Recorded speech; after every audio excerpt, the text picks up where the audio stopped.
মা 10টা বছর হলো তোমার মুখটা দেখি না। এখন দেশে চলে যাই প্লিজ। তুই এত নাটক করিস কেন? এখন মুখ দেখার দরকার নেই মা, তোমাকে দেখার জন্য এই মন ব্যাকুল হয়ে আছে।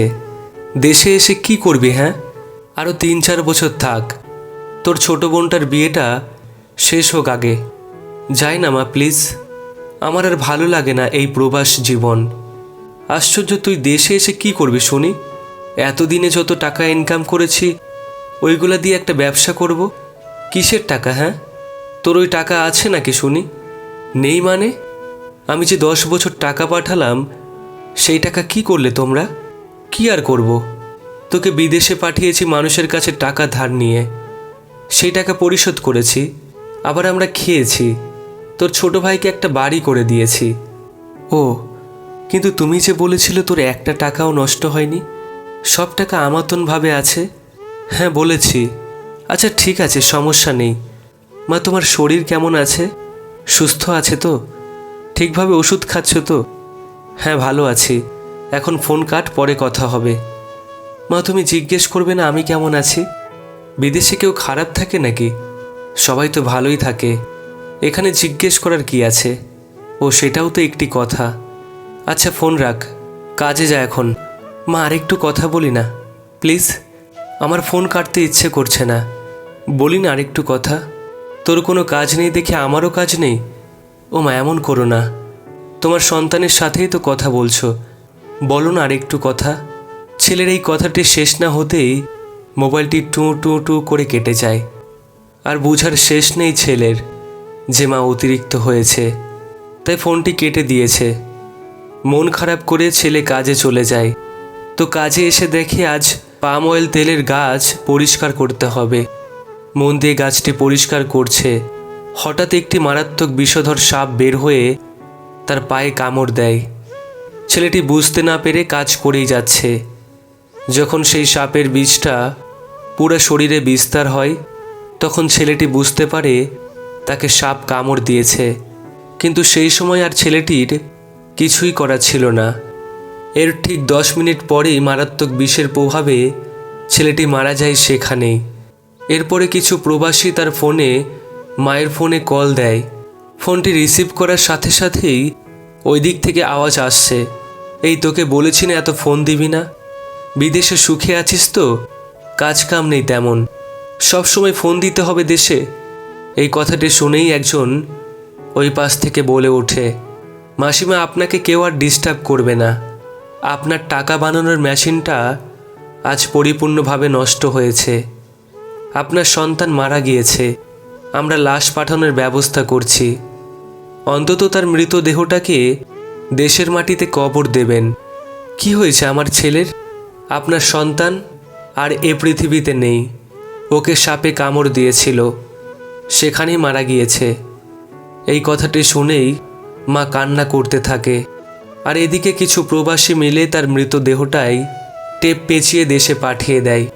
আমরা এই প্রবাসীকেই ঘৃণা করি, এই প্রবাসীকেই নাটকবাজ বলি। এরাই নাকি অযোগ্য মানুষ, কিন্তু আসলে এরাই হলো দেশের খাঁটি সোনা, এরাই দেশের রত্ন, এটাই দেশের একটি শক্তি। ভালোবাসা নিয়েও প্রিয় প্রবাসী ভাইয়েরা, জীবনে কিছু পাই আর না পাই, সবার অবহেলা অপমান পেয়েছি, এটাই বা কম কিসের? সাঁতার দিয়ে নদী পার হওয়া যায়, কিন্তু সাগর নয়। মাটি দিয়ে পুতুল বানানো যায়, মানুষ নয়। টাকা দিয়ে বাড়ি গাড়ি কেনা যায়, কিন্তু মন নয়। যুদ্ধ করে বিশ্ব জয় করা যায়, কিন্তু ভালোবাসা নয়। একটি মেয়ে তার বাবাকে একটি সুন্দর প্রশ্ন করল, বাবা, আমাদের উঠোনে যে গাছটা আছে সেটা পাশের বাগানে লাগানো যায় না?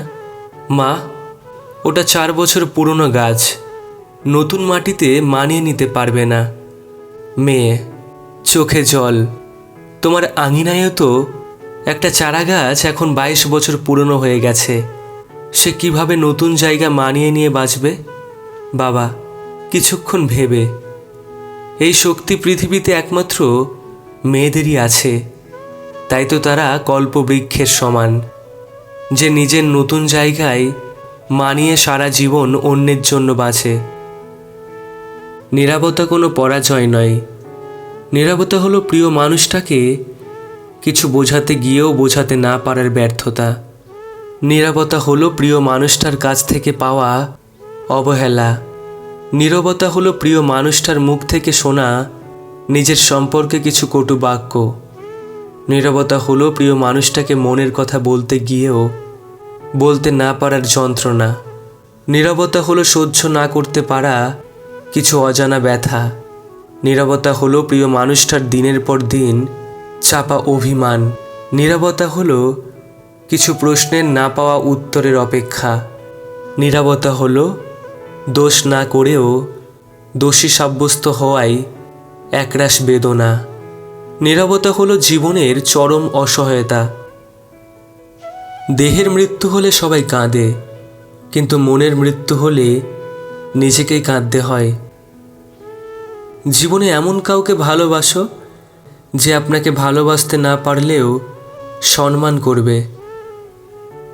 সমাজ কি বলল না বলল তাতে কান না দিয়ে নিজের লক্ষ্য পূরণ করা উচিত, কারণ জীবনটা সমাজের নয়, শুধুমাত্র তোমার। আপন ভেবে কাউকে মনের সব কথা বলো না। এমন একটা সময় আসবে যখন সে তোমাকে তোমারই কথা দিয়ে আঘাত করবে।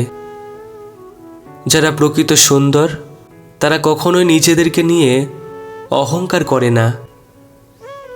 বাড়ির বউ তখনই ভালো হয় যখন সে চোখ থাকতে অন্ধ আর মুখ থাকতে বোবা হয়।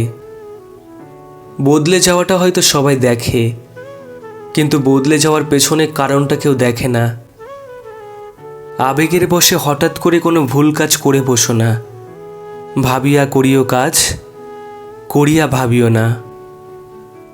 কাউকে যতই কাছ থেকে চেনো না কেন, কখনো সব কথা খুলে বলো না। মনে রেখো, এ জগতে বিশ্বাসের দাম কেউ দেয় না। যোগ্যরা যোগ্য স্থানে গেলে বিনয়ী হয়, আর অযোগ্যরা অযোগ্য স্থান পেলে অহংকারী হয়।